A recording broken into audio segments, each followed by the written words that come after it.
So, ladies and gentlemen, welcome to the gathering of the mobsters, gathering of the five families.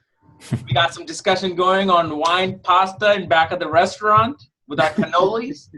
And we're going to be discussing the use and the importance of nakshatras, because apparently they're making a huge resurgence online and everywhere. So it's really great to bring out beautiful people on talking about nakshatras. You already know Michael Reed. You already know Dr. Urgent Pai. You already know Ryan Kursak. And please help me welcome a brand new addition to the mobster family, Eva Mendoza, who is brilliant in nakshatras. Thank you so much. Welcome.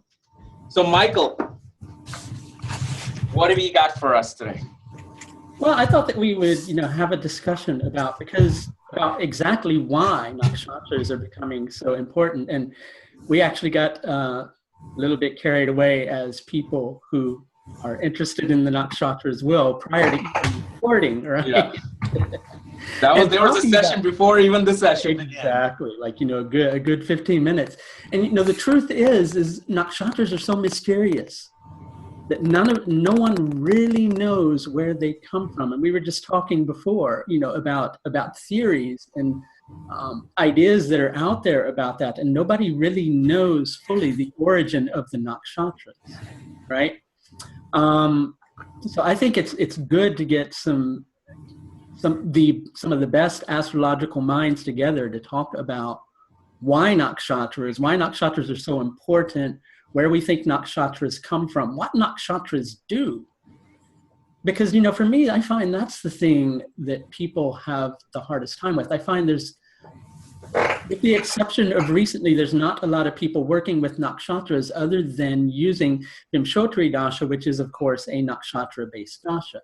So if you use Vimshottari Dasha, which pretty much everybody in the Vedic astrology community is, then you're using nakshatras. Yeah. But I find there's little out there in terms of interpretation with the nakshatras, but recently more is beginning to come up with the nakshatras. Mm-hmm. So I just, I wanted to get everybody who's really talking nakshatras together and come up with an idea of why. Yeah? No, yeah. I mean, that's where I think Dr. Pai, you have been able to kind of really dissect into making that mysterious part of nakshatras very, very predictable to a point of holy macros. So in a way, I do feel that the mysteriousness of nakshatras has now systematically been defined as to what it's going to do.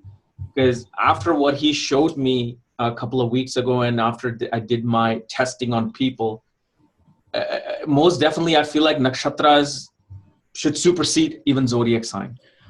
I agree too. And yeah. It's interesting because when I first started working with Vedic astrology, nakshatras that called to me, and I used Rashis very little. It was like nakshatras were pretty much the interpretation that I was Wow. Doing. Okay. Because it was what called to me more than anything. So I think that they do, I think they do supersede. I have a theory, if everybody would like to hear, that quite often when I say this, I feel like I sound like some foofy person. And that everybody out there is just going, what the hell is he talking about? Yeah. Well, in Parashara Horashastra, it's said about the planets that they're conscious incarnations of Vishnu. So the planets are conscious living entities, right? And it's said about the Rashis that the Rashis are the unconscious limbs of Vishnu.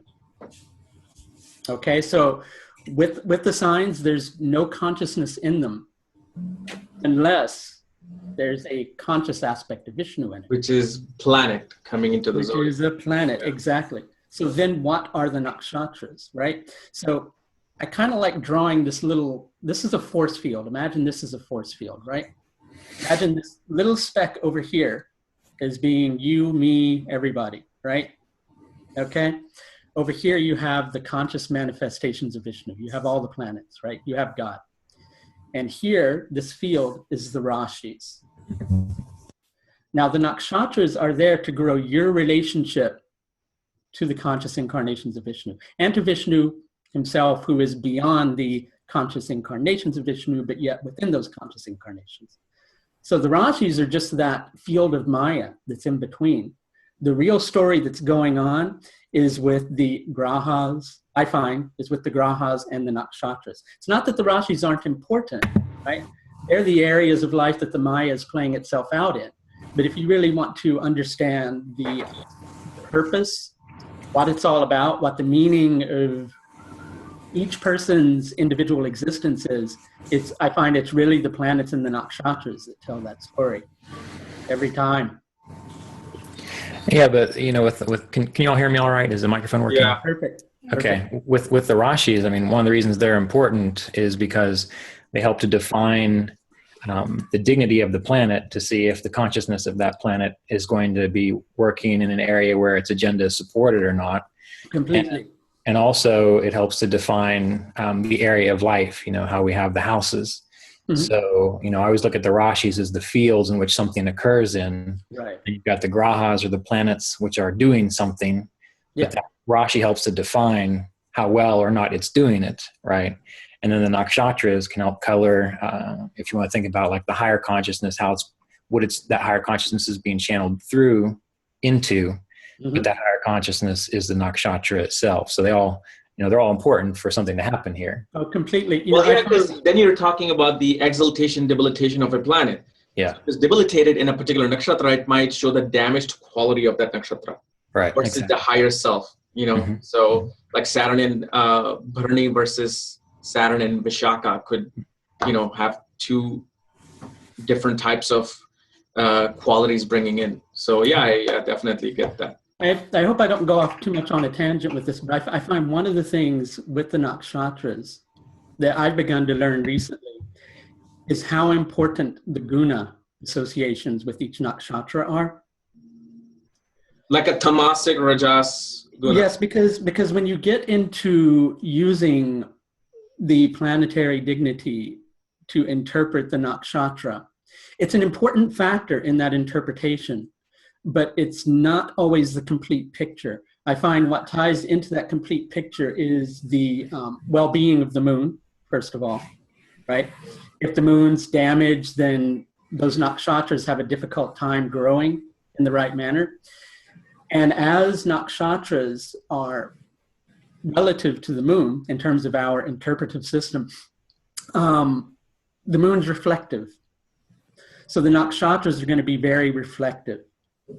So if you have a particular nakshatra, let's say Ashwini, which is rajasic across the board, right? And that way I don't have to try to memorize every single guna. Yeah, I know. Every single I don't. If you have predominantly rajasic planets aspecting a planet that's in that nakshatra, right? And that planet itself is rajasic, that's going to be a very hyper rajasic association. Let's say, for instance, you've got Revati, right? Revati is purely saatvik. Mm-hmm. If you have a tamasic planet activating that, it's going to drag that saatvik energy down. Or if you happen to have, as in the case of, here, let's bring up my cheat sheet. Everybody out there goes, oh, do astrologers have cheat sheets? They're supposed to have perfect knowledge of all this. No, I got cheat sheets. Maybe Dr. Pi or Eva. Dr. Pi probably knows. Probably all of you except me. Exactly. I was thinking specifically of Uttara Palguni, tamasic, rajasic, saatvik, right? Mm-hmm. Let's say you've got Mercury in Uttara Palguni, and you've got Venus very powerfully aspecting it. More of the rajasic qualities of that nakshatra are going to come out. Because Venus is also rajasic. Because Venus is also rajasic. Yeah. And I have found that to really bring out a lot more of the color. Okay. You have to take a lot into consideration with nakshatras, really, if you want to do, I find, precise interpretation with them. So Eva, I want to give you the attention because I want to know, when you do your consultations and readings, how are you looking at nakshatra? In what practical way do you use them? Well, you just used a word, practical. I'm Yeah. not sure if I can stick to that for you. No, you can. You can. I mean, I definitely can in a scholarly way. I mean, I've definitely been down that road, but all I can tell you is that Jyotish for me, and I think, I mentioned this with Dr. Arjun Bhaiji on one of the interviews, is that it's always been a sadhana. And it really started out as devotion for me, sincerely. Like, I wasn't interested in yogas and all these predictive techniques. I really wasn't. And I was really interested in learning the mantras and actually connecting to the energies or the consciousness. Mm-hmm. And what I find is that, I mean, I've done this 20 years. I mean, a little bit more now. Wow. So, and I've always been kind of in hiding. I'm just that kind of person. But what I find is that if I had to be very sincere, and this is, when I look at someone's kundli, when I look at someone's horoscope, the nakshatras, they speak to me. Nothing else does.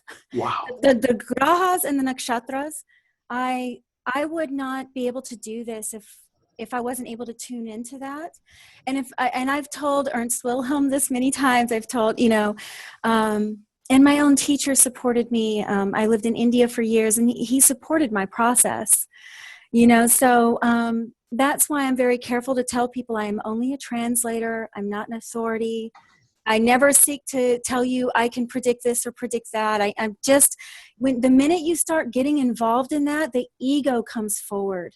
Mm-hmm. And then your knowledge is destroyed. Mm-hmm. I don't care who you are, but that's the filter. That's the filter. The minute you want to be right, Yeah. you're done. You're out. You've defeated yourself. So for me, the nakshatras were a way to connect to the divine ego. The divine manifestation of, you could say, Lord Vishnu. Okay, so and I would encourage any students of nakshatras to look towards the moon as well, since the moon is said to be, the husband of all the nakshatras, if we really seek to understand what that means. And the moon in his 108 names is also called the beloved of Lord Shiva. Or a lover of Lord Shiva. So there's this direct link to Lord Shiva, Chandra, the moon, and the nakshatras. And so Michael hit a key point on the condition of the moon, or, so I wouldn't judge the condition of the moon the same way that they might. I just see this stuff completely different. And I'm definitely, I might even be wrong, but that's how it comes out for me. How do you judge the condition of the moon? Huh? How do you do it? That would be a whole other topic. Because Ryan, I honestly mainly use nakshatras and the graha sitting in it. And that's how I interpret horoscopes. So I don't.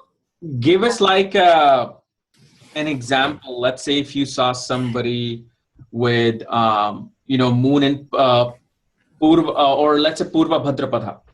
Somebody had moon and they're sitting in front of you. Because I know, I just realized it. I love Purva Bhadrapada.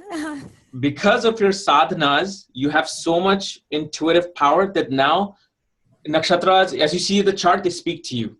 Like some of the great old astrologers, they don't even need to know astrology. They're just getting all the... Sincerely, I that's why I have such a trouble teaching, and that's why I don't have this big website. And I'm not.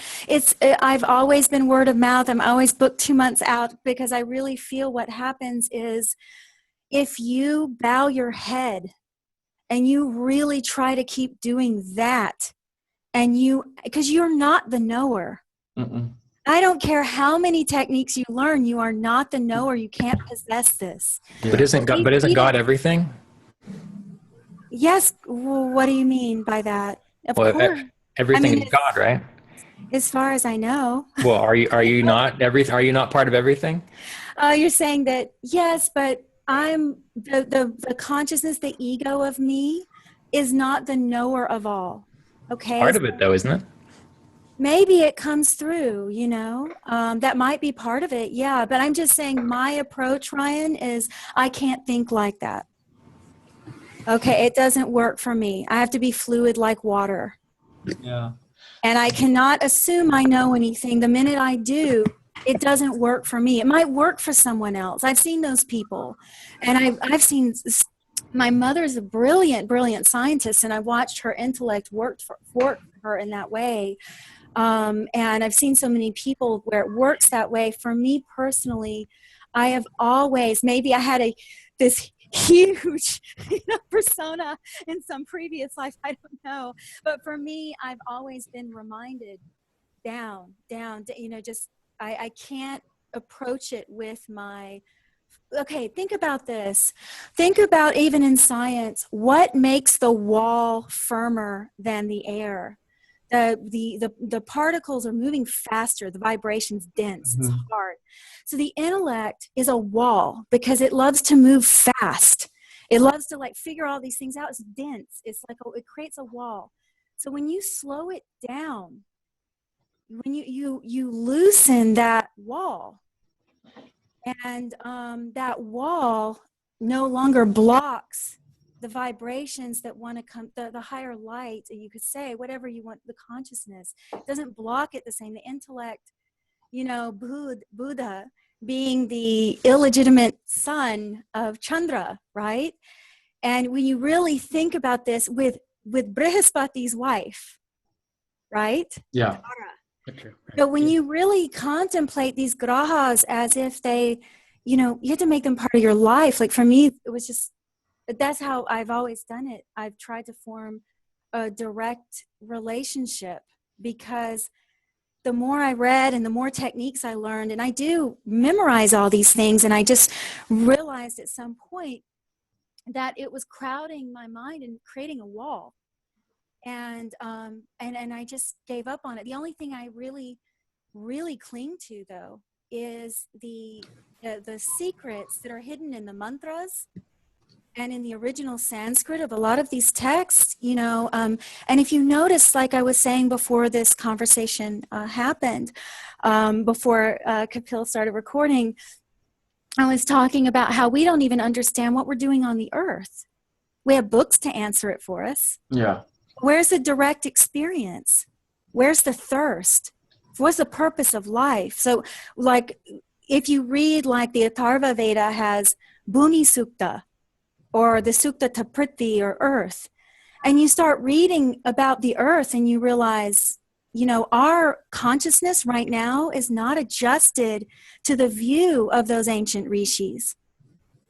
We have a completely different value system. They honored everything. Everything. They even had a divinity for unfortune, like misfortune. Yes. Riti, but they had a divinity for her, there was a divinity behind everything. There was reverence for everything.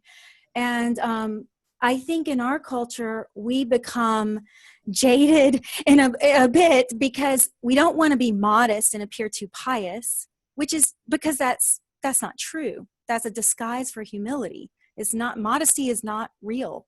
It's a disguise. So we don't want to become too pious. We want to be real. We want to be authentic. But how do we find that gap in our culture with that and still understand the reverence that even the indigenous cultures still have? Listen to the Lakota elders or any of these people that know more than we do about just what we're doing here on the earth. So when you look at that perspective, I do think there's a necessity for the human being to keep the head down, even if we are part of God, because we are a sleeping part of God. We're sleeping. I just wanted to add something that you said, because something came to my mind when you mentioned that, because as soon as you mentioned Niriti, I started thinking about Mula. Yeah. And how Mula, even though it's connected to Niriti, is the first of the saatvik nakshatras. Yes, so exactly. something about nakshatra is very important. So something about that process, Awakening. even though Yes. it's in the darkness, that is what leads to the awakening. So you she's bang Adi your head against the Shakti. brick wall. Exactly. Yes, Yeah. Mahakali is Adi Shakti. And, if you read her 1,000 names, read what her names are. It's incredible. You could just, you could get lost in that, because that's our true self. That's the start of entering the true self. So Mool Nakshatra is very, very important. And however, these Rudra Nakshatras like Mool, Purva Bhadrapada Nakshatra, Uttara Bhadrapada Nakshatra, all of these, Vishaka, actually, also very difficult nakshatras sometimes in this culture. These are all very powerful nakshatras. Yes. And they all need a very strong life purpose to feel meaning. And so I feel like people born with a lot of them, there's no path provided for them in this society. We have a completely different, our values are completely twisted if you look at the old way that any culture thought. And then we just slowly consolidated, and we think we're so advanced, and it's the whole thing, like paper, for instance. We think that writing on tablets is primitive. But we kill trees for paper. Exactly. It blows my mind. Like these little subtleties. I think I was telling Ryan before in Ashlesha video that we did. We have a separate word for nature, as if we're machines. Yeah. I don't know if we even know what we are. So to understand something is complex, and it's probably not so complex. This is the thing. It's probably just part of nature. Meaning higher nature, sure. And even that higher, where is it in the sky? Why is it not right here with us? Mm-hmm. I'm sorry to not be able to give technical answers to my approach, because really it is. Yeah. I see it and it comes, and I don't even know how to teach what I do. There are some things that that are extremely technique based that I do. That I don't know if I'm ready to share at all, because I don't know, once again, if it's my intuition at work and it speaks to me that way. Yeah. But I can do it like this. That's one thing I wanted to add. I want to add to that, because that is something I have encountered with the nakshatras too. You know what I mean? Lunar. They're lunar. They're lunar, so they're always elusive and always changing, and they're always growing too. So that's a good point.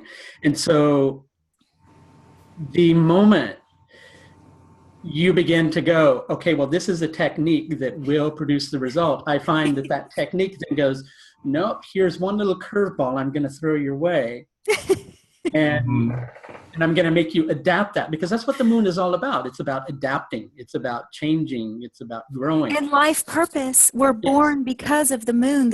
We're born because of the individual ego. So we're born because of the moon. And like Surya is natural Atmakaraka, right? Yeah. So we have that. And then we have moon, who is in a way the other luminary, but a completely different energy. So if moon has to deal with life purpose, then think about what the nakshatras must be. And if you look at the stages, I've always looked at this, look at once again, the natural world. So look at the way look at how we're born. So we have the ovum, which looks like a sun, actually. The first spark of life, which is the sun, the first spark. Then once the baby, you got Shukra, who is the fluid. You've got Ketu, who is the genetic code. You've got all these things in play in medical astrology. But when you look at a woman and how the baby grows within, you've got the second stage, which is the moon, right? And that's the growth and the containing within the womb and the nourishing of the child. And she works together with Agni to form the child. So that's that Surya and Chandra together. And then at the third stage, which is the labor, we get Mars, we get Mangal, who is the violence, who is the actual like pushing out to the world. And then Mercury, which is the fourth, is the consolidation of the first breath, the start of the karmic clock.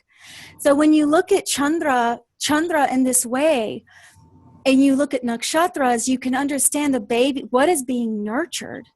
In the consciousness, what is growing, even if it seems like it's not growing, even if something's misfortune is growing, it's still growing. Even like a bacteria grows, you know? Yeah. There's a reason for everything growing. There's a reason for everything growing. Yes. We go, this is misfortune.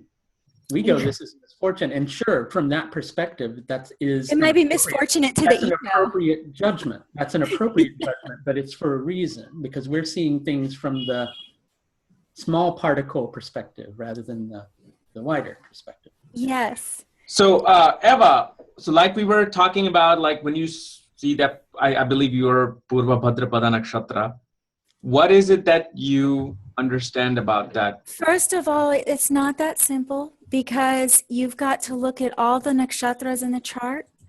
So you look at the nakshatras, for instance, an example of this. So you've got, it's like a painting, it's like a song, it's like music notes. So if you have Purva Bhadrapada combined with X amount of nakshatras, and how is that coming together? Like, to me, it blends. Because certain nakshatras, okay, for instance, well, I don't want to get into that. Actually, I'll get into that at another time. I was going to talk about a workshop that I did where I did serial killers and saints. Okay. And I had people try to figure out the difference, and it was funny how similar.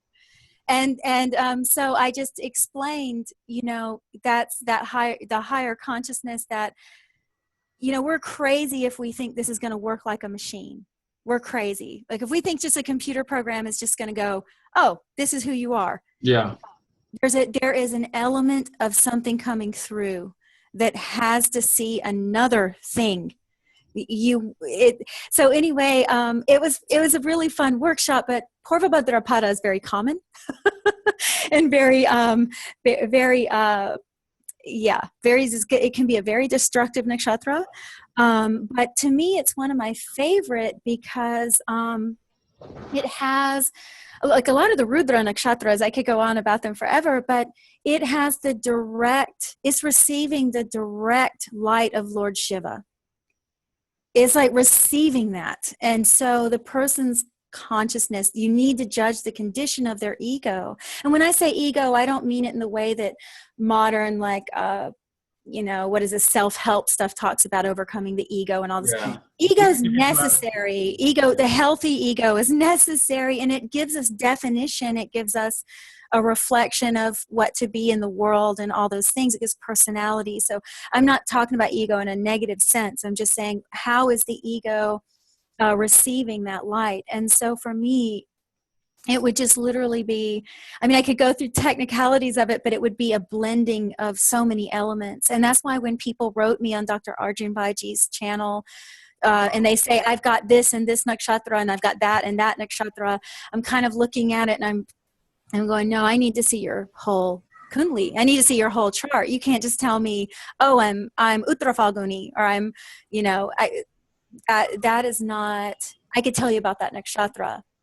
But how your ego is going to express it in the world and how it's going to fulfill its life purpose, that's you've got to see the whole thing. You've got to see the DNA. The genetic code. You've got to see the whole thing. The song. You got to hear their song. Do you, by any chance, do dispositorship? So in other words, if you're looking at the moon in Purva Bhadrapada, do you then go see what Naksahtra Jupiter's in? Because I have found that to be very helpful. It's very helpful with Vimshotri Dasha. Yeah. Okay, specifically because that's where the lordship comes from, actually, it's Vimshotri Dasha.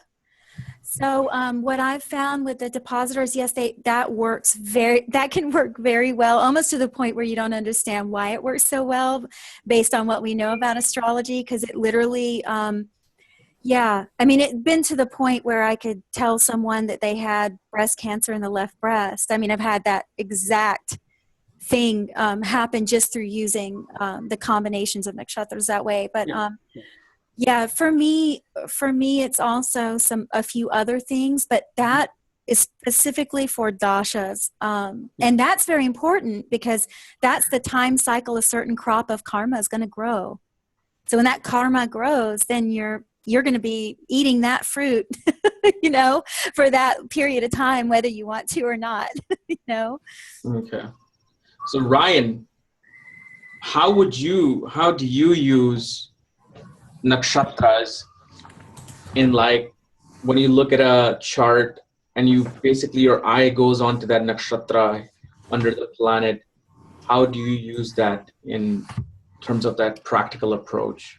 Well, I use it in a couple different ways. The nakshatras for me, when I think about Vedic astrology and the idea of astrology coming from Vedic times, I usually have the sense that, probably like many of you do, that the Vedic astrology was definitely more nakshatra based. For example, when we look at Brihat Parashar Horashastra, it starts talking about the signs, and what it actually first says, at least based on the translation I have, it says that the nakshatras are the signs. That's what it says there. It does. And that seems important to me. And when I thought about Vedic times, I considered it to be a little bit different than where we are now. And again, I know earlier in the discussion when Dr. Arjun Pai was talking, that he was mentioning a long time ago, 4,400 years ago, and this idea that the signs were in existence then.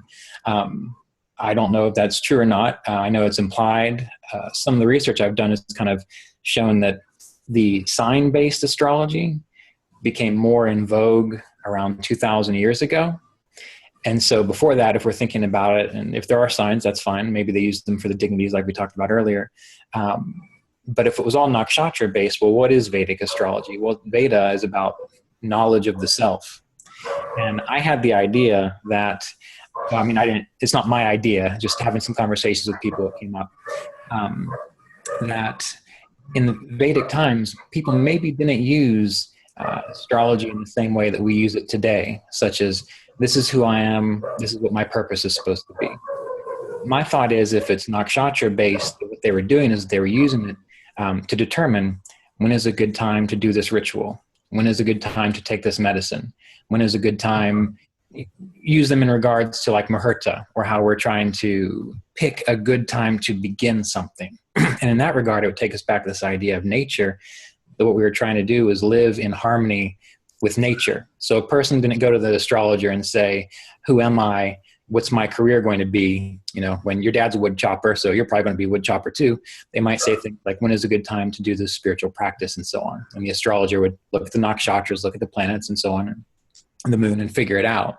And so taking that into consideration, I mainly really use nakshatras when it comes to people asking me, when's it a good time to start a business? When's it a good time to take medicine? When's it a good time to begin something? So I look at the good nakshatra, different yogas and so on, and I use it more for the timing of something to begin. However, I do find use of nakshatras useful in birth chart analysis, like we were discussing. If someone is in a particular dasha cycle, and we know that a particular nakshatra rules over the planet, or not rules over it, is related to the planet dealing with that nakshatra cycle, and we're going to see that planet get activated during that time. So again, for timing-based things. And then a little more specifically, what I use it for in the book Satya Jatakam, it talks about, I know Michael's really big on it in this, and he's probably the better guy to ask because I don't go into it as deeply as he does, but the idea of the taras of the nakshatras. You know, Yeah, where is a yes. Exactly. Where is a planet placed, either from the Janma nakshatra or from a particular planet? How many nakshatras away is that Vipat nakshatra, Sampat nakshatra, and so on, to give me a better sense of how those planets are going to interact with each other. So there's a couple different ways, but to be honest, I prefer to use them mainly in regards to like muhurta, which I think might be a little more akin to what true Vedic astrology might have been way back, if I can imagine that. So Ryan, when you, go ahead. I was just going to bow to some of that, because that when he was talking about how people would use or consult time, that's that reverence. Once again, they consult time. And when you were talking about how we've gotten so much into this personality analysis, once again, that is that reversal of our value system. It's like ego gratification as opposed to what is our actual obligation in society, what is our actual obligation in life. In some way, we're a society of people who don't want to take responsibility for certain things. And so when you we want to do it when we want to do it. That's what we want. Yeah. Exactly. So that was beautiful. Thank you. But Ryan, so when you see a chart, do you also like, after looking at so many charts, do you ever start seeing like, okay, practical combinations, like, okay, well, this person has their Amattekak or their 10th Lord in Ashwani or Sastabhishak Nakshatra, and that's why they're in the medical field. Or if this person is in technology, that's why they're in Chitra or Aradhana Nakshatra. Have you started noticing that practical side? Like, okay, so you see a chart, you're like, within your mind, before even saying like this, he might be in this profession, or he might be this type of a, Right.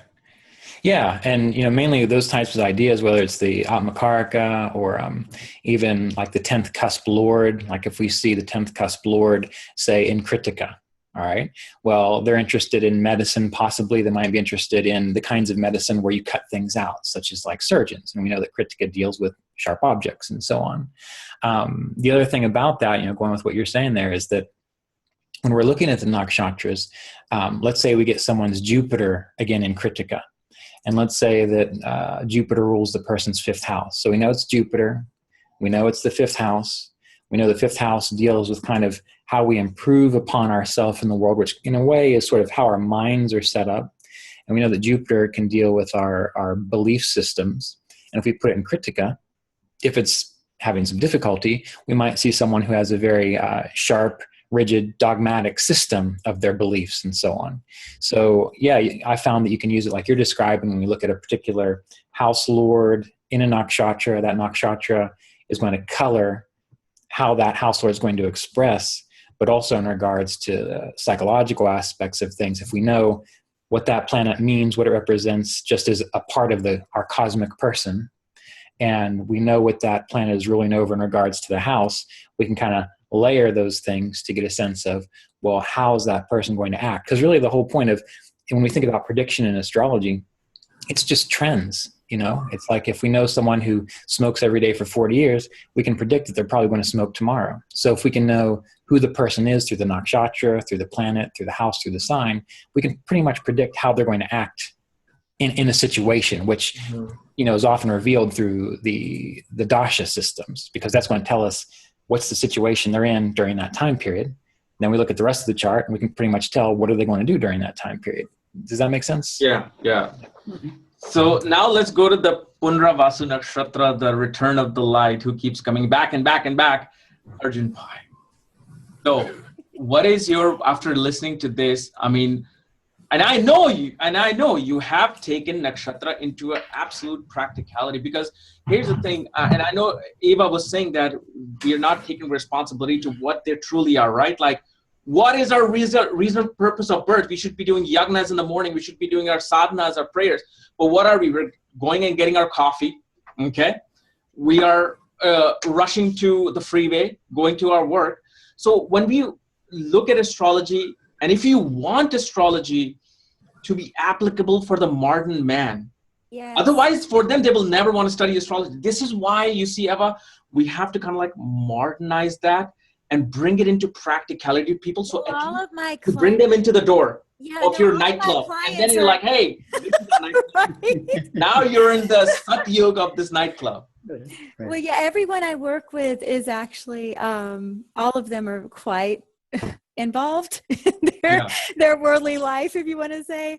So, and I do understand that, and I don't mean to represent that when you read for a person, that you give all of these subtle secrets out. No, I was just telling you my approach of how it speaks. No, that's how it should be. But the thing, the problem is the other people who are just coming to you as a, quote unquote astrologer. They're looking for something more practical than, and I deliver that. I have to deliver that. And I do, in my translation, I know who I'm dealing with. So I'm able to do that.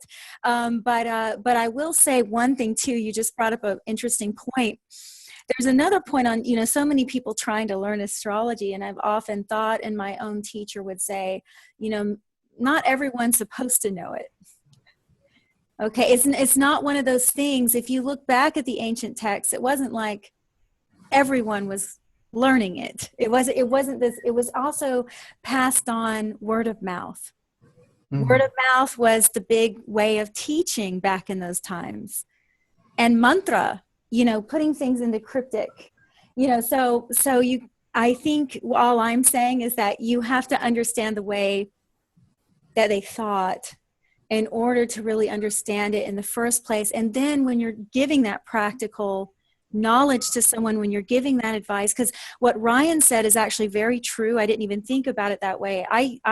Most of my stuff with nakshatras, a lot of it is timing. A lot of it is all about timing. And I think if I didn't have the foundation, though, right?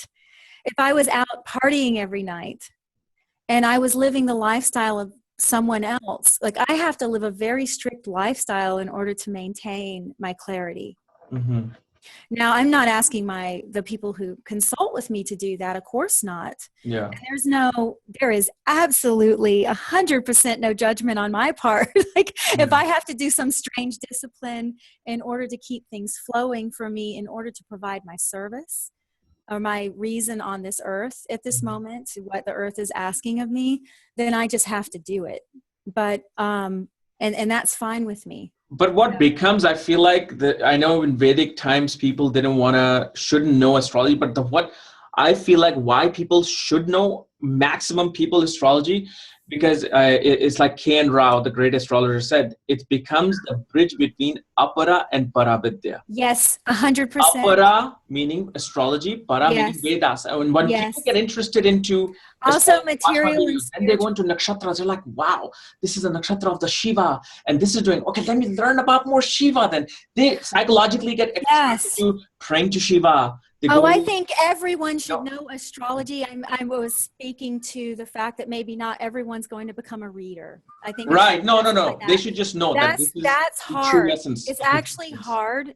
Yeah. It's actually one of those things where you need certain combinations in your horoscope. Like you need the karma. You need that specific. Well, there's probably quite a few specific things that could create that, but there are specific things you will see with people who actually go and hold that space for other people. Yeah. And those of us who are bowing to this sacred science or this sacred wisdom from our ancient ancestors, you'd say, we should be more aware of what we are bringing into our daily lives, only because I've experienced this, because I'm like I stay up all night. I drink coffee all day if I could. Like I am not yet. I have to. I'm such a Beetlejuice. I had to like, and sometimes I would do the all night thing just to observe the moon. Yeah. Because the ancient astronomers, that's what they did. Yeah. They had reclining stones and they would actually observe the stars and the moon. So I started doing that, but I started realizing too, when you're giving consultations, there are certain rules and guidelines that will make it easier on your physical body. It'll make it easier on your mind. And especially someone who's using, someone that the intuitive force flows through. I can't encourage that enough, because intuition's like water in many ways. And it seems like you go in and sometimes you bring something back. Yeah. So it's like there's this oceanic movement to that. So you have to have a lifestyle for that. And that's the only reason I say to know this from a true place of sadhana or reverence, because if you want to give readings, but learning is, I really do feel it should be accepted as a science. Yeah. It's one of the most profound. So anyways, I wanted to add something to what you just said, Eve, which is because Kapiel was asking in terms of practical related things, right? And I really feel like the nakshatras are that very thing. Yes. That give you that, because they're what's actually growing things. So I was going to say, there was a great quote by William Burroughs, right, who said, "Language is a virus from outer space," right? I say apples, you hear oranges, right? And so sometimes things happen that way. And so I'm going to say positive and negative, but I don't mean negative as in bad. I just mean, you could even say constructive and destructive, and that doesn't really fit either. But if you look at somebody and you're looking at that nakshatra position and you're noticing that nakshatra is functioning in more of a negative polarity, which it's doing that for a reason. If it's functioning in more of a negative polarity, then you're wanting to help them to see how they can tune into more of the beneficial side of that nakshatra, which can actually help them to grow that very thing that's out of alignment in their chart. So they are like one of the most practical factors in astrology, because they're what's actually going to grow the planet. If you're working with house cusps, you're going to have a house cusp placed in a nakshatra too. I think one of the things that's really wonderful about Vedic astrology, all the way down to the Vargas are connected to deities. Everything in Vedic astrology has God connected to it. There's Varga deities, there's the nakshatras, and you begin to understand that you're helping the individual to tune into that side of themselves. True. And that's really the practical side of it. So yes, in their modern, day-to-day life, I've got to get out the door, go do this, I got to go do that. Really, you can find the planet, or let's say, one of the things I used to hear from people quite often is, I don't have time to do this, or I don't have time to do that. So immediately I would go, what's happening with Saturn? Yeah. What nakshatra is Saturn in? What's going on there? Yeah, see, it creates a curiosity. So then you start. I heard about Saturn and Nakshatra. Let me see what's going on. Yeah. And it's slowly built up. It may take 200 years for everybody to really realize this, but at least it's like a foundation is being laid out, Yeah. So Dr. Pai, what is your analysis on how nakshatras are practical and how they should be used? And what's your analysis from hearing all this? Yeah, it was very interesting to get this perspective from the other panelists. Kapiel and the team, I have a very different view on nakshatras. And this is after, studying nakshatras for about 2.5, 3 years now. I started believing that it's a holistic science. I'm saying it's holistic, it's truly holistic, because you just can't say it's astrology. You cannot just take astrology out and say this is a science on its own. Because when you talk about nakshatra, I want to tell you that it is actually, my interpretation is, it is a navigation map for your mind. Yes. Okay? For your soul. And I'll tell you a little bit about what nakshatras is. Naksha means a map. Okay? Tra, the suffix which comes to it, is actually an instrument or an apparatus in Sanskrit, right? Mm-hmm. Or a tool for liberation. That's why you see this tra suffix coming in everything that you see in Vedic sciences. For example, mantra. Man means mind. So it is actually an instrument of thought. Mantra is an instrument of thought. And if you go to see about what is mantra, it is actually a spell. It's a speech. It's the sound vibrations. Okay, it's a charm that you create on people. That's why, like what Raj Trivedi said, we say it's spelling. You're creating a spell, right? Similarly, if you go to Tantra, what is Tantra? Tantra means it is kind of a framework. You're trying to weave what is, like a design or a pattern or a vibration. It could be anything. Okay, a Tantra is trying to weave like the fabric. And then finally you have what is Yantra. All of these are apparatus. These are all liberations, tools for liberation, right? So Yantra is the actual apparatus, which is the complex thought forms that you put in sort of sacred geometry. And they are all communicating to you through various channels. And now, what I believe is nakshatras are this, it's like the meta map, which helps you to understand all these underlying things, because that is a map for your mind. So if I have to tell you, I'll give you both. I would give you a very mythological side to what nakshatras and I believe in, and also give you a very scientific side also.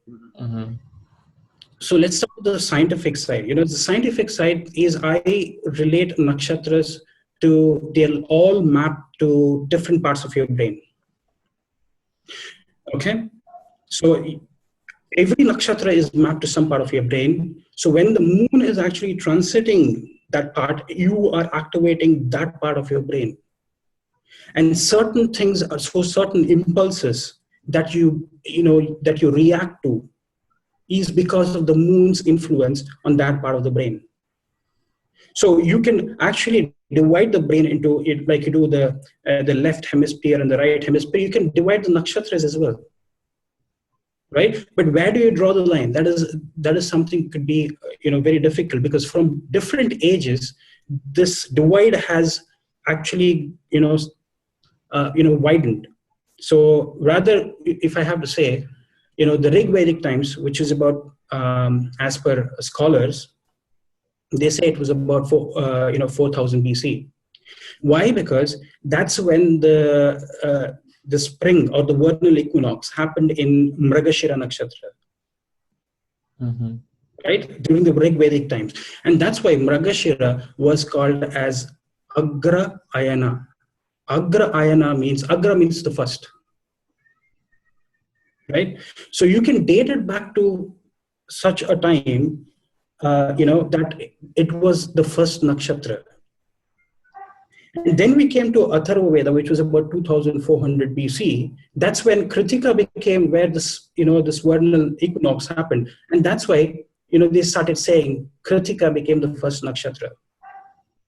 But see how that we can make a sense of, okay, so let's say Kritika is fire, the creation of the soul. Okay? And it ends in Bharani, the Yama, god of Yama. So there's a start, there's the end. And what would you then say with Mriksira and Rohini being the end? Did they explain that part? Because we can understand, okay, Ashwani, the Ketu, the past coming into existence, Revati, the deep water, where the deep water of spirituality, where you take the final bow into the water and you go.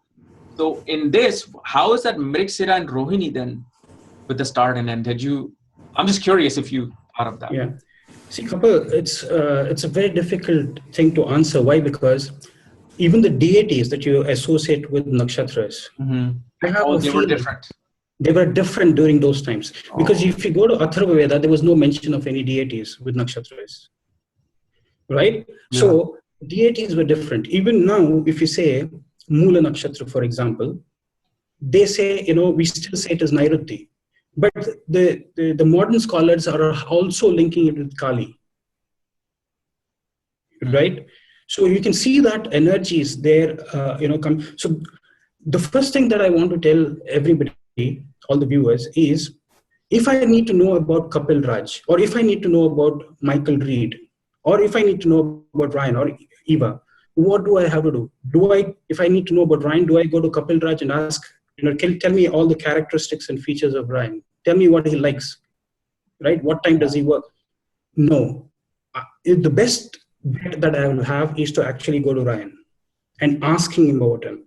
So this is the first fundamental thing that people forget, is we try to seek for answers in these ancient textbooks, or trying to interpret what people have written for us.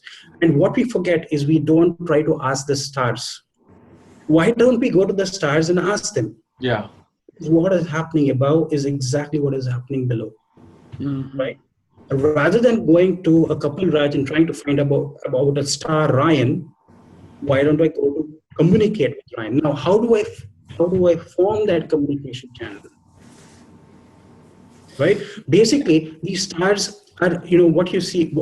My interpretation has always been, and I'll show it to you as well, that nakshatras were never linked to a constellation.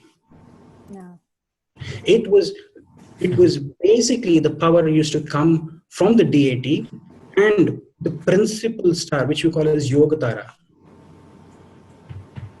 Okay, so it was nothing to do with a group of stars which you put together and say this is Rohini Nakshatra. Yeah, 5 stars, Rohini Nakshatra. But that could be just one, Aldebaran, which can actually give you the clue. Yes, Ryan. Yeah, so just following up with that, I won't take up too much time because I want you to continue with this, obviously.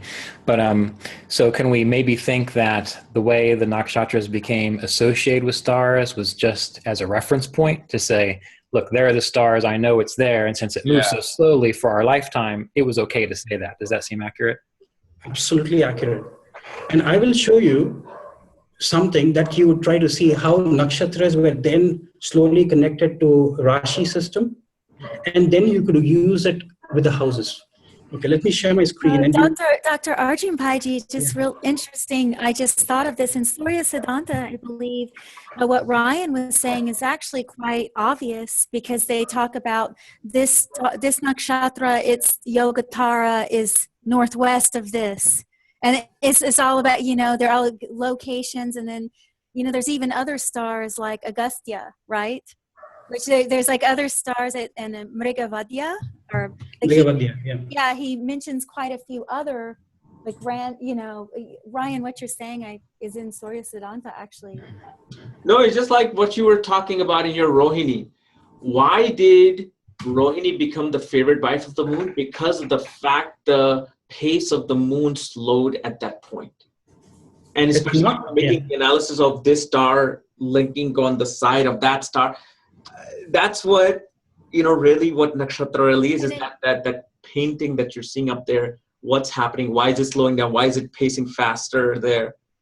So. Yeah, I think that's absolutely right. Because if you look at even Ardra, they call it Ardra as an outcast. Because if you look astronomically, Ardra was way off from the rest of the constellation of the Orion belt, and that's why they called it Ardra. Actually, some of them call it Bahu or Betelgeuse or whatever in Orion, but it was like the farthermost star, and that's why they called it the outcast rather, right? So even you can group nakshatras together if they're in the same constellation, and if Betelgeuse or Orion is also Mriksira, and it's also now Aradra, they kind of become that group. Like they will have qualities of each other and feed off of each other. I think you're giving away the secrets of my system. Right. Okay. It absolutely makes sense, and I am of the firm belief that, although I would like to believe that nakshatras were far older than the Rashi system, it always gives me saying that, the Rashis and the nakshatras were going hand in hand, I'd like to show you, share my screen and show you something, and then I'll show you how we could use mythology as well, And what you were saying about as above and so below, is so beautiful because even Varuna, the god of Rita, like cosmic law, they say that he's the lord of the waters above and the waters below. Mm-hmm. And you think of the Sanskrit word for galaxy, Akasha Ganga, the sacred river of the sky, of Akash, of the heavens. So it's all over the place. If you just see how they were thinking, you're right to contemplate the star. You're right to ask the stars directly. It's beautiful, Dr. Arjun Pai. Thank you. So this is a coin from the Harappa archaeological ruins, and they kind of dated back to about 4,400 years old. So what you can see this is only one side of the coin. You can see two scorpions here. Okay, and I do not have a picture of the other side of the coin, but what was written about the other side of the coin is they had actually pictured a deer and a hunter. Right? So that gave me an indication that as far as 4,400 years ago, there was the Rashi system and there was also the nakshatra system. Because if you look at one side, or if you look at the Orion, that's what is Mragashira, right? The deer or the antelope. And the hunter was Ardra. The hunter was Rudra, who was trying to snip off the head of the deer, the Mragashira. And if you look at the zodiac, right opposite to it is the Rashi of Scorpio. So on one side of the coin, you had the Rashi, and the other side of the coin, they had the nakshatra symbol. So which means the people in the Harappa times, which is the Vedic times, some of them say that's when maybe Atharva Veda was written, they knew about the Rashi system. And they knew also about the nakshatra system. I'm just using, astroarchaeology here. Right?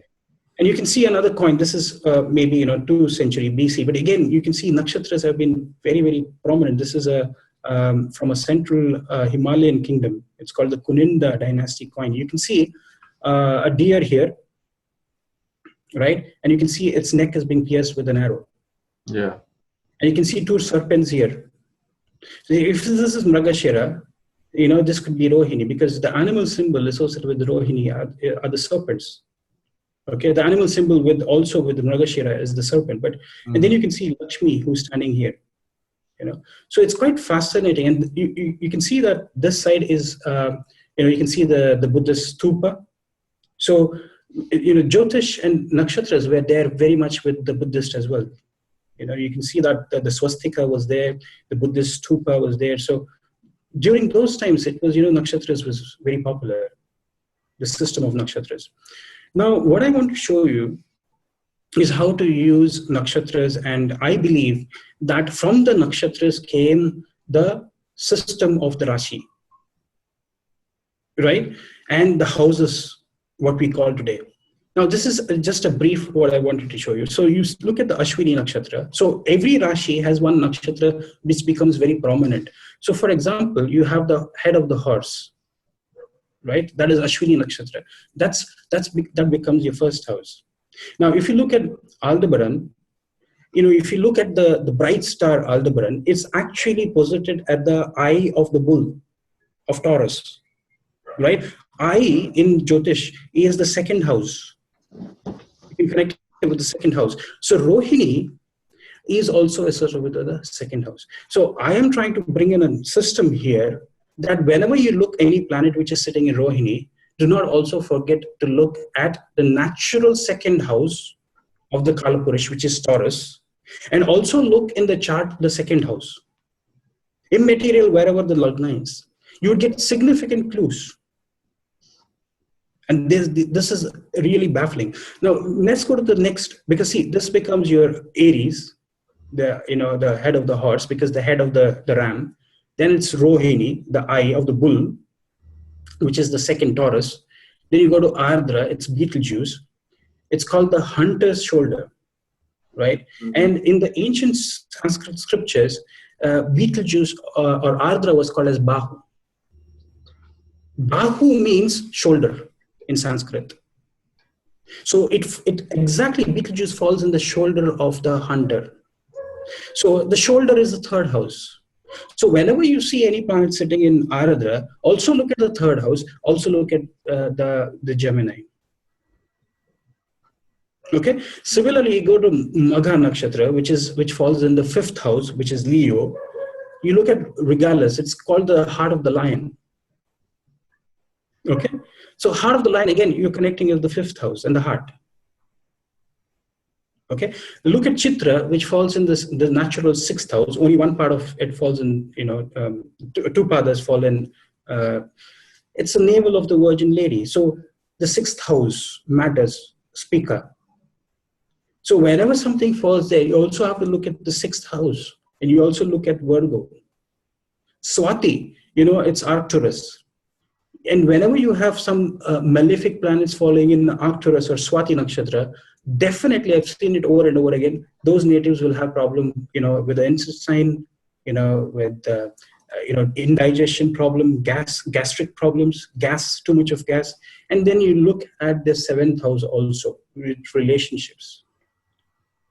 Go to Jesta, which is Antares. Again, whenever planet fall in Jesta, okay, and Jesta, you have to remember it is connected to Indra, and about his carnal pleasures that he enjoys. That is all related to the sexual pleasures that he wanted, lustfulness, going after other people's wives. All of these come here from Antares, and that's what your scandals, because Indra was known for his scandals. As much as is known for his colossal feats in the battlefield, he was known for all the scandals that he made. So 8th house. So always look at Jyeshtha Nakshatra. Whenever you have some planets sitting there, benefics will give you benefic results, malefics will give you 8th house results. It will give you results of Scorpio, right? And Jyeshtha. So these were different ways I started studying nakshatras. And then there was another method. I'll quickly conclude. I started looking at from a mythological perspective, right? Now look at Vishnu, who's always seen reclining on a Sheshnag, right? What was his significance? It was as though he was a greatest astronomer, because from him, the entire cosmos came out. Like what Michael said, it's Vishnu's limbs or Vishnu. Yeah. This is exactly what you believe in. He was the greatest astronomer because he likes to just sleep and, with his eyes closed, he's looking at the creation. And look at each of those, weapons that he has. They're all connected to some tattva. Tattva is the element. Okay? And that is why he becomes a preserver, because he has all the tattvas within him. Look at the chakra. The chakra is the discus. Right? It is Agni Tattva. It is a fire element. Then he has the Shankha, the conch shell. It's Jala Tattva, because conch is always found in the ocean. Then he has the Gada or the mace, which is Vayu Tattva, which is the aerial element. Then he has the Padma. Padma is the lotus. Lotus is a beautiful flower which blossoms on land, and that's why they call it Prithvi Tattva. Then it is Narayan himself, which is Lord Vishnu. He's Akash Tattva, he's space, he's ether, he's unlimited, he's infinite. Now, using this analogy, how do you study nakshatras? See, I want to give you some clues how you can go and further your research into nakshatras, just not knowing the deities, but associating them with some tattva and understanding the greater secrets of nakshatras through a different system. So let me go and teach you how to see how these arms and the weapons in Vishnu's hand, and how do you connect it with the different nakshatras. Okay, Narayan or Vishnu, what we call, is associated with Shravana Nakshatra, because he's a deity of Shravana Nakshatra. Okay, so what is the symbol of Shravana Nakshatra? Is the 3 footsteps. This shows his sovereignty over all the 3 lokas, which is Bhuloka, Bhuvarloka, and the Swarloka. He's the Supreme Lord. So Shravana becomes actually a point where it's Vishnu himself. Okay, now the creation has to start from, although we believe his creation would start from Mula Nakshatra, but actually it should start from Shravana Nakshatra, because that is him, right? Now, I'll teach you how to study this. Now look at his chakra or the discus, right? Now the discus is just like the Mula Nakshatra, the center of the galactic center. If you look at the galactic center, it will just, if you think about it, it is just like his discus. It is his creation, supreme creation. And look at that, it's the Bharahana Shakti, So there is a universe, there are stars, multiverses coming from the center of the galaxy, and the power to ruin and destroy. And look at Mula, from Shravana Nakshatra, Mula is actually 3 nakshatras behind. And that is why you see it's third house is hand again, right? That I'm showing you the signification of Vishnu with the nakshatras and the weapons that he has in hand.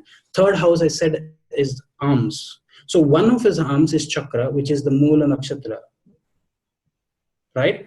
Now go to Padma or the lotus. That is Anuradha Nakshatra, because symbolically Anuradha is connected to lotus. Okay. Now the flower is the result of the worship. Now look at again Anuradha. It's the 5th nakshatra behind Shravana Nakshatra. It's Bhavat Bhavam, 3rd from 3rd. Again, it's an arm. Mm-hmm. Okay. So look at the Gada. It is Gada or the mace is Purva Bhadrapada, symbolic. Purva Bhadrapada is like it's a single, like a lightning hitting. It's a Gada which is hitting, symbolic, Ajaikapada, the thunderbolt. Right? So that is the other arm of Vishnu. Purva Bhadrapada is nothing but another arm of Vishnu. And the last arm of Vishnu, which is Shankha, which is connected to Pisces, which is Revati Nakshatra, which is the water element. the power to nourish, to protect. Again, the fifth from it, it is Bhavat Bhavan, third from third. So basically, I'm trying to show you, you don't have to only look at the deities, but you can also look from Vishnu, the entire creation of nakshatras. I see. Okay, I know this could be quite hard for some people to digest, because this is a different way of understanding nakshatras. This will give you deeper clues of what is happening in Anuradha, because it is the Padma which falls there. What is happening in Mula Nakshatra? It is the spinning. You are like the sediments of your past karmas are being, you go through that, and what happens? You take a glass of water. Okay, there is sand at the bottom of the water, right? Put a stir and stir it up. What happens? The sand particles start moving up, right? Yeah. It is just like that. Mula Nakshatra is about those sediments of your karmas surfacing up in this lifetime for you to address. And that's why Mula Nakshatras, they say, they go through a lot of spiral in life. Too many highs and lows in life, because that is like the discus. So what you need to do, you need to pray on the chakra of Vishnu to help you pacify that churning energy which is coming there. Right? If you go to Anuradha, you have to worship Lotus. Who is Lotus? Nothing but it is his own spouse, which is Lakshmi. See, what people have not understood about Lakshmi in today's time, we always associate Lakshmi with wealth. Yeah. Lakshmi doesn't care about wealth. For her life is about serving her husband. She's always at the feet of Vishnu. Right? Like Prashtrivedi says, Lakshmi was nothing but Lakshami. Laksha means it's a goal. We have made our Laksha. Laksha is our goal. Our objective is wealth today in Kali Yuga. Yeah.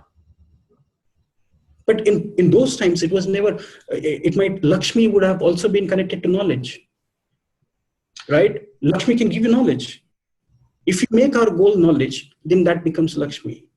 But you see, there's a very mysterious part to this, because you know how we are discussing how nakshatras, they used to be in past, what they were meant to the rishis in the past. But what if, okay, and this is something that I'm guessing, that Vishnu, all the gods and goddesses in a different loka knew that now these nakshatras' job are not to do the same thing they were doing in Satyug. Their job is now to do the Kali Yuga thing. That is what Absolutely. All the rishis will look at it.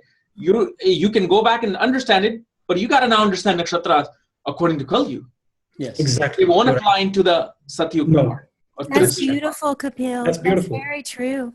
That's very true. So when we look at Aradhra as a people who go into IT, like information technology, electric and that's storm. So true. That is so true, because I see that so true. Aradhra, Swati, and Saptabhishak, they go into aerospace. Rahu, but I cannot sit and tell them, no, your job is to worship Vishnu for your career and all that, because Vishnu himself will not say to do that. He said, no, your job is now in Kali Yuga to use this nakshatra for that. So this is why, that's one thing, this is why I feel like it should be towards this Kali Yuga and to proceed it with the energy of this vibration of this Kali Yuga. Because each level of Yuga has a different vibration, and these nakshatra go up and down, up and down. Okay, we're now going through the code breaking of Kali Yuga nakshatra. So Satyuga you can understand all four, but apply them in Kali Yuga. So beautiful. I think that makes a lot of sense, Kapil. A lot of sense. Yeah. Now, what I wanted to know, something that always fascinates me, and I know there's different meaning of this, and maybe Eva, you can start this part, is the padhas of the nakshatras. There's padha 1, padha 2, padha 3, padha 4. I know Michael talked about the 4 gunas or like artha, kama, moksha. What is your understanding of padha? What are the actual padhas? That's actually, I feel, a very deep subject. We could probably do a whole video on it. I didn't know that Michael thought that. That's actually very interesting to you, Michael. Yeah, because everything does seem to be broken down into the 4 qualities, yeah. especially when you read. That's profound. I think Dr. Arjun Paiji actually has done tremendous research on the padas, and I think he should actually share his, because his is going to be more streamlined, but they are very important. And I think for anyone trying to learn and to understand them, it's once again looking back at the earth, looking at how stabilizing of a number 4 is. And once again, like the whole process of birth, and the 4th stage is to be independent and take the first breath. There's always that the 4 corners of a square, which is a very stable shape. So there's always something going back to those 4 charans or padas. So explain that. You just did a very good explanation there with the 4th pada being independent. So quickly explain the first 3, 1, 2, 3. Well, once again, like the process of birth, right? And so if you want to start even with the zodiac, like Aries or whatever sign you want to, wherever you want to start it, even with nakshatras. So you've got the qualities of the beginning, and you've got the qualities of the growth, and you've got the qualities of the birth, and then the first breath, the actual coming out. So there is something with that. There is a theme with that seems to repeat in life. Right. And so, and of course it repeats here too. And you get, the native people, how they always, there's a medicine wheel, and this is too many Westerners have tried to profit from spreading this knowledge. So I'm not even going to try, but I'll just say that there is something very profound behind that 4 division of the wheels and the directions. So you notice like every nakshatra has a direction. So all the little qualities that define a nakshatra, none of them should be ignored. What about numerologically? Everything. Yeah, I number 1 sun, number 2 moon, 3 yes. or Rahu or. Well, some people give 3. Yeah. So you have to depend on whether you're coming from north or south. Yeah. A lot of things change in the south. Okay. From the northern view as well. So, and then you get like middle, like you get Madhya Pradesh and Maharashtra, like that area too. So where you get Marathi speaking people as well, you're going to get more even different. Yeah. So. Okay. But Dr. Arjun Paiji has researched a lot on the padas, and he actually has shared some really interesting things. I think I'm sure the listeners would love to What is your quick take on the padas? Dr. Paiji. Yeah. It's very interesting that whenever I was discussing with A.V. Sundaram, he explained the padas in a manner that you can easily understand. He says it is as though that you have a planet which is sitting in a nakshatra, and think of it like a soul which is sitting there, or some planet or some soul. And then it is like your entire life, you have your hands and your legs, and you have been drawn through the entire life by, they're holding you by these 4 legs, and they're pulling you. That is what the nakshatra is. It's kind of dragging you through this life. But let me tell you one thing. When I say dragging you, nakshatras, the role of nakshatras is always to expand. They always grow. Whatever planets fall in nakshatras, they grow. And when I say they grow, they really grow. But how they grow is different for different people, depending on, what are the underlying currents, the karmic currents. Which is the padas. The Navamsha. Exactly. Think of the Navamsha. Navamsha. Yeah. It's the chart of fortune. Yeah, fortune, yeah. We always look at spouse, but it's the 9th. It's the one connected with the number 9. Number 9, yeah. So. Yeah. No, because I knew each pada, planet in a certain nakshatra, pada will land in a certain sign in Navamsha and some other, Varga chart. But I always was just fascinated by the actual 4 part. 1, 2, 3, 4. What is that? Use them. Yeah, absolutely. Like if your moon is in 3rd pada, forget the nakshatra even or where it's landing in Navamsha. That 3rd has to have some special meaning. So I don't know, Ryan, if what is your thought on the? Well, first let's make sure. Can you hear me all right again? Because it seems that they've decided to mow the grass or blow leaves outside. No. We can hear you. Okay.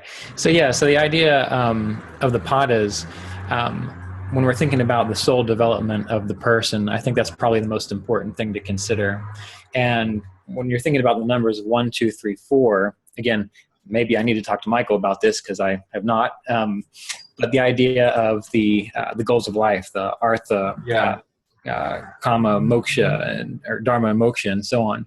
One of the things that I found when you look at these types of things is that when you're looking at a nakshatra and you see it in a particular pada, and you see, well, what number is that? Like, for example, is it pada number 4 or is it pada number 3? Yeah. Well, what I've noticed is that if it's, say, pada number 3, where we get more into, say, maybe dharma, for example, then that person's going to work with the energy of that nakshatra in a more dharmic standpoint. Earlier you were talking about the Or kama. or kama. Yeah, exactly. Kama. So whatever one lines up with, that's how they're going to approach it. And what you were discussing earlier, Kapiel, about like the Kali Yuga time period, right? Yeah. Makes a lot of sense, but we can also kind of take it a little bit more specific to the individual, because there are some people who act like Satya Yuga individuals. There are some people who act like it runs the gamut. So if we look at these padas and we can see where is a planet in a particular nakshatra, we can guess or interpret maybe that planet is going to work through this kind of station of life or area of life through the energy of that nakshatra. Does this make sense what I'm trying to say here? Yeah. No. Yeah, Michael, since the third pada you're saying is more of the desire, pada of the desire. Well, or to fulfill that desire through that. And that can get, I don't, there's in my mind, there can be some debate about that, because you can follow them in order, right? Yeah. You can just have the 1, 2, 3, 4. Yeah. Or if you get a little odd about it and you start thinking about some Jaimini techniques, you can sometimes count them forwards and you can sometimes count them backwards. Yeah. So that's why I was going to defer to Michael on this, since I know. No, that's what I was reading Komala Sutton's book on nakshatras, where each nakshatra start from a different dharma, karma. Like Michael, you were saying dharma, karma, and artha. For Mritsira, it might start with artha first. For Chitra, it might start with kama first. So that again, something I'm like, so now I have to know all these 3 for each nakshatra for me to do that. So I don't know if you have heard that. Well, in terms of how I tend to just keep it with the dharma first, artha, kama, and then moksha. But generally the way that and I've actually found this to be accurate as per my way of doing it, but I'm sure other people have found accurate in terms of their way of doing it too, is, let's say, for instance, you're looking at, I'm going to pick a nakshatra. Let's say you're looking at Shatabhishak nakshatra, right? Which is dharmic by its primary motivation. Okay, so if you've got a planet that is in the 3rd pada of Shatabhishak nakshatra, then it's going to be motivated by desire to be dharmic. You see, so it's like the internal motivation that's fueling the motivation of the nakshatra. Does that make sense? Do you know what I'm saying? Let's say if you were, let's say, I want to know it more in a practical way. So let's say if I was a client sitting in front of you and you saw, I have moon in Shatabhishak nakshatra pada 3. What would you tell me then on that practical approach of, because that's where I think the audience, the reason why I'm asking you this, audience would understand that better. Yeah, good. When you go very, very easy and layman into those terms. Well, as we can think of how Shatabhishak nakshatra can sometimes have the potential to confuse in order to later reveal, then dependent upon the factors involved, you might say to the individual that there can be a propensity to let their desires cloud their judgment of what they should actually be doing in regards to a specific situation. If there's more overriding tamasic factors or difficult factors, then they're going to get caught up in their desires or caught up in their passions based around what they think is actually the right thing to do. But Shatabhishak nakshatra also has a funny way of bringing the individual to a realization sometimes, and I know this may sound fatalistic, but I don't really mean it fatalistically, of recognizing, no, that's not the right path. I have to resign myself to this path, even though that may not be the path that I'm feeling particularly inclined towards walking towards. So I would say, to answer that simply, they might find that their desires cloud their judgment, or they develop the desire to, once something is revealed to them about the lesson that they're learning from that nakshatra, they develop the desire to actually pursue that particular path, even though it wasn't something that initially they felt happy about. Okay. Yeah. Now, Eva, when you do the reading, let's say if somebody's ninth lord is in a certain nakshatra, do you then talk in your readings or in your practical analysis something to do with the father and their guru? Like as a family member, or would you approach that as their ability to look at their higher knowledge, higher studies? Well, in a full horoscope reading, you would have to approach all of the things related to the ninth house, right? So I wouldn't just narrow it down to one thing. And I wanted to add something real quick to what Michael said, which I thought was really good. With the whole thing with karma and it being the third, 6th, and 11th house, we don't often think about it this way, but if you do relate Mars as the natural, like the natural karaka of the third house and those kinds of things, a lot of the karma indications deal with survival. So the third pada has something to do with survival. Just, you guys check it out. Just start looking at it, but it has something strange to do with survival as well and security. And desires a lot of times are made for that. Like, I want this, or like some kind of enjoyment, we think of desire, but really there's something about survival. And you think of the 3rd and 6th house as well. 6th house is Artha, sorry. But if you think of the 3rd, 7th, and 11th houses, and you think about what's going on in those houses. Well, if you notice, even in marriage, so Mars rules all the desired nakshatra somehow. Yes, exactly. Right? There's something with survival in the 3rd pada. And Mriksira, Chitra, and Dhanishta. Yeah. They're all, It's just a little subtle point. I'm not saying that it's just, I've seen some interesting things with that. But what I was going to say about the 9th house is that, yes, of course, I would probably address all of those things. And there's different views on father as well. A lot of people, some people will say it's the 10th house because it's 7th from the 4th, above principle, all that stuff. And you get the 9th house, and some people say that's because you married your uncle. And in certain places in the South, you would marry your uncle. Some people. Did you marry your uncle? No? Okay. No, I didn't, Michael. But yeah, with the father, things like karakas, like I would look more to the karaka. So if sun is in a certain nakshatra, you go for more of the father. I would look at all of. You really have to. It's like a painting. You really have to consider all of it.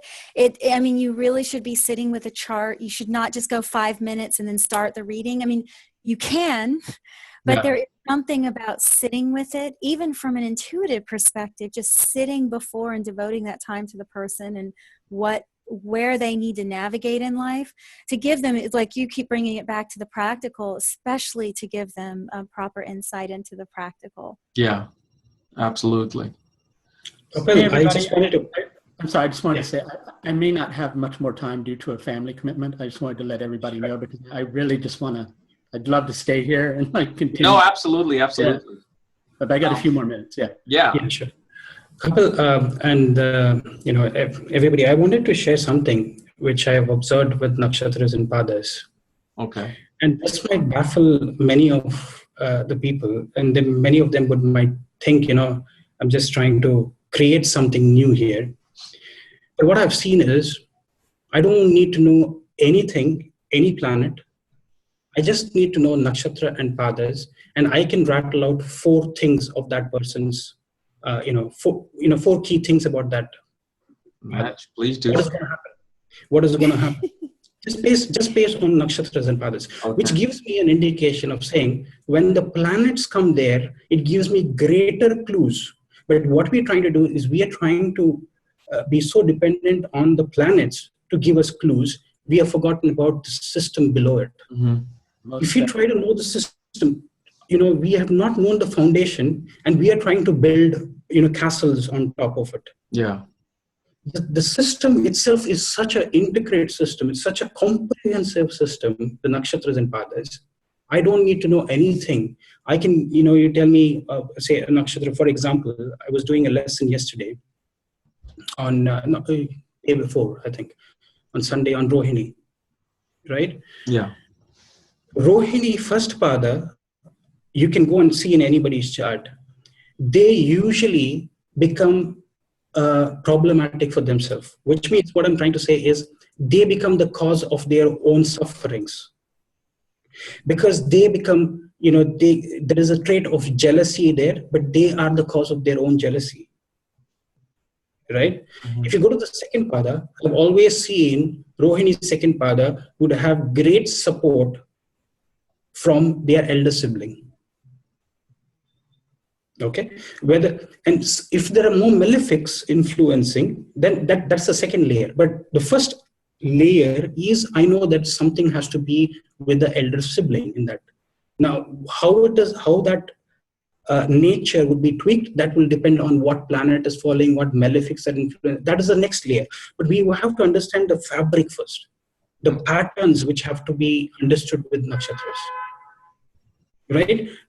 So when you go to the third, I can definitely tell you they would have problems in their workplace, or they would have some issue with their nature of job. They might have frequent job losses or whatever, or they might be very fickle-minded with their jobs, and they might also have potentially have an affair or some relationship in their workplace. Okay. Now, I'm not trying to say that this has to happen, but then you'll have to know what planets are positioned. This is the promise. This is the promise of the nakshatra. Okay. Now, whether the promise will happen or no is like then I'm supposed to do this. This is my job. Exactly. Now, other planet may fulfill that promise or not. Okay. Promise, yeah. Okay. For So, example, how did you came up to that? That is a complete system behind it. It's a very logical system. And if you know the system, you can crack the code. And you know the code, then you don't need to understand anything about Jyotish. You just need to know how to use the code or how to use the system, and then you can build on top of it. Then what becomes important is, for me, the next important I give is to the karakatva of the planet which is posited there.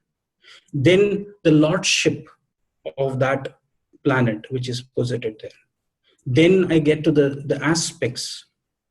But I'll never go to the planet first. I would just look at the nakshatra and the padas to give me greater clues of what is happening in the chart. What is their mental makeup? See, what you have to understand, two things. Jyotish is all about your cosmic blueprint and your biological or genetic blueprint. This is a combination of that. And if you understand the genetic makeup, because you have to know Desh Kala Patra. That's why I say it's very important to know what culture they come from, what background they come from. Because you just give me a blank chart, that is like, throwing a dart in darkness. Mm-hmm. I'll literally tell you.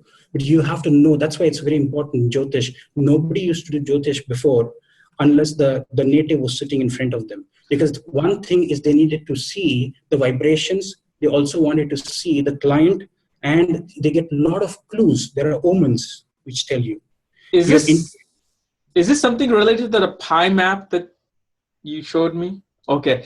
Because I wanted to add to this, what you said about Desh Kal Patra quickly, because, I always save my horoscopes in my software when I do the consultation. Literally 95% of people from Odisha, India are engineers, mechanical engineers, civil engineers, ITs. That's 95% of the people from there. Now, similar horoscope I see from people from Canada, US, South America, complete different outtake on life. They want to be singers, musicians.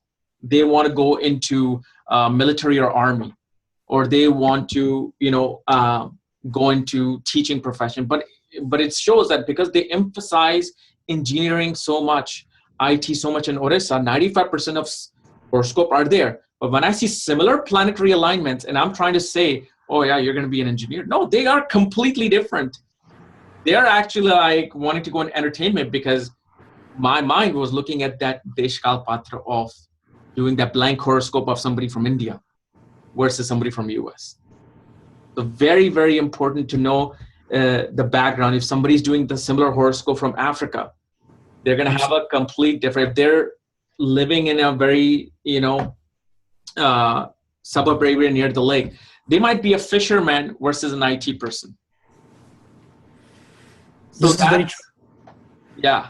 No, that's why if I don't know, I don't have to be sounding very different like other astrologers.